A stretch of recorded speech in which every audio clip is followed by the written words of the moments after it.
Bu yaxınlarda bir neçə nəfəri ateizm çıxışlarına görə məsuliyyətə cəlb eləyiblər.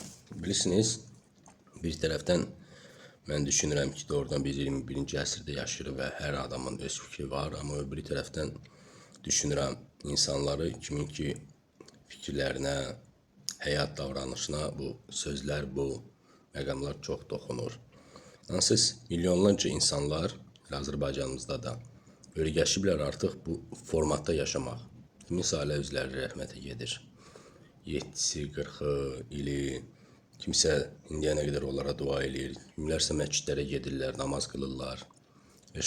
Allah rəhmət eləsin, Hacı Şahinin neçə milyon da dəstəkçisi var. Birdən də kimsə çıxır deyir ki, o yoxdur, bu olmuyor, Allah yoxdur. İnsan birisi içindən qırılır. O bir neçə insanlardan arasında biri də qazidir. Qazi də bu sözlərlə demək istəyir ki, onun Allah rəhmət eləsin şəhidləri, onun da şəhidləridir. Onunla bir yerdə vuruşan şəhidlər, onların da axı məzarlarına gedirlər, dua oxuyurlar. Onlara görə də namaz qılırlar. Onlara görə də qırx saxlayıblar və hər il dönümü ailə üzvləri gedirlər, ziyarət edirlər bunlar. Mən başa düşmürəm, niyə belə radikal çıxışlar eləmək lazımdır. Bir dənə bunu başa düşə bilmirəm. Azərbaycanda mən həm məscidlərdə olmuşam, həm kirxalarda olmuşam, pravoslav, xristiyan, katolik sinagoglarda olmuşam. İnansız Azərbaycanda bir-iki belə də demək olar ki, sakit sektada olmuşam, görmüşəm də bunların da mahnı oxuyurlar, dua eləyirlər.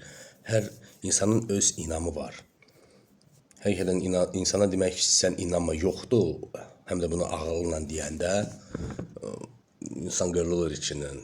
Təbii ki, o 8-ci, 15-ci əsrlər olsaydı, o inkvizisiya vaxtları olsaydı, belə çıxışlara görə insanı alova göndərərdilər. Bilirsiniz, nə edirlər belə insanlarla və yaxud bugün İranda da çıxıb həmin sözləri desəydilər, onlar da elə finiş gözləyirdi. Amma bura Azərbaycandır və bunları məsuliyyətə cəlb ediblər. Yəqin ki, bunlarla danışıqlar aparacaqlar və hansısa qısa vaxtdan sonra onları buraxacaqlar. Bilmirəm yenə də.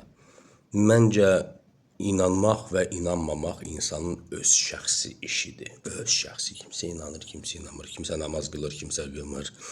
Amma gəlib insanlar demək ki, yoxdur, qəti yoxdur və spor formasına bunu çıxartmaq, sosial şəbəkələrdə müzakirə eləmək düzgün deyil. Belə çıxışlarla o deməkdir ki, nəyə onda tikirlər məscidləri. İndi Şuşada Azərbaycanın ən belə müasir, bəlkə də gözəl, hamısı məscidlər təbii ki, gözəldir, məscidlərini inşa eləyirlər. Nəyə görə onda?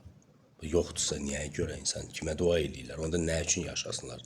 Sadəcə inanmayan insanlar və yaxud nəyəsə başqa şeyə inanan insanlar bunu özlərində saxlamalıdırlar və milyonlarca insanların inamını sındırmamalıdırlar. Çünki bəzi insanlarda inamdan başqa, Allahdan başqa, ona dua eləməkdən başqa daha heç nələri yoxdur. Onların heç şansı da yoxdur yaşamağa. Çünki bəlkə də vaxtıca ən əziz insanları itiriblər və bu əziz insanlarla kontakt elə dua eləməkdir və bu kontaktı sındırmaq, qırmaq, bu da böyük bir bədbəxtçilikdir. Var olun, yenə də hər insan öz fikrində qalsın, gəlin mehriban olaq və onu bilək ki, biz parçalansaq, içərdən parçalanacaq.